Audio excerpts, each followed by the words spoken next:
শীত পরিস্থিতির আরো খবর জানাতে পঞ্চগড় থেকে যোগ দিচ্ছেন হোসেন রায়হান। যাচ্ছি তার কাছে। রায়হান, পঞ্চগড়ে শীতের তীব্রতা কেমন, আর ছিন্নমূল মানুষ সেখানকার বাসিন্দারা আসলে কিভাবে দিন যাপন করছেন এই শীতে?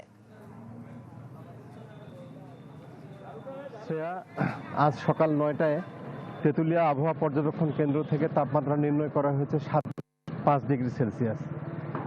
এই চলতি মৌসুমে আপনি জানেন 2 সপ্তাহ ধরে কিন্তু লাগাতার একই অবস্থা এখানে বিরাজ করছে। বিশেষ করে দিনের অংশে কিন্তু সূর্য দেখা যাচ্ছে না। 15 দিন ধরে মানুষ সূর্যের মুখ দেখেনি। ফলে স্বাভাবিক যে জীবনযাত্রা মানুষ সেটি মারাত্মকভাবে ব্যাহত হচ্ছে। খড়কুটো জ্বালিয়ে মানুষ শীত নিবারণ করতে গিয়ে অনেকে অগ্নিদগ্ধ হয়ে হাসপাতালে পর্যন্ত ভর্তি হয়েছে। প্রতিদিন হাসপাতালগুলোতে শত শত মানুষ, বিশেষ করে শিশু এবং বয়স্ক মানুষরা ভর্তি হচ্ছে। আবহাওয়া অধিদপ্তর থেকে যে তথ্য আমাদের কাছে পাওয়া গেছে সেটি তারা এরকম পূর্বাভাস দিয়েছে যে পুরো জানুয়ারি মাসের শেষ থেকে শুরু পর্যন্ত একাধিক মাঝারি এবং মৃদু শৈত্যপ্রবাহ বয়ে যেতে পারে। সেই ক্ষেত্রে তাপমাত্রা 4 ডিগ্রি পর্যন্ত গড়াতে পারে, এরকম পূর্বাভাস তাদের কাছে রয়েছে।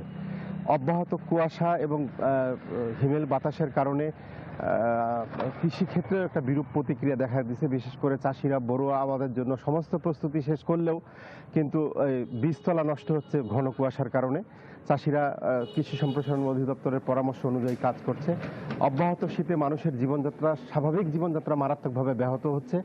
মানুষ সন্ধ্যা নাগাদ ঘরমুখী হয়ে যাচ্ছে। শহরের এলাকায় আশেপাশে মানুষ শীত বস্ত্রের জন্য ছুটোছুটি করছে। ধন্যবাদ। কালার এক্সপার্ট, জর্জ স্যাপ এবং মাইল্ড অন হ্যান্ডস টেকনোলজি সমৃদ্ধ অরিক্স ক্রিস্টাল ওয়াশ আপনার লন্ড্রি এক্সপার্ট।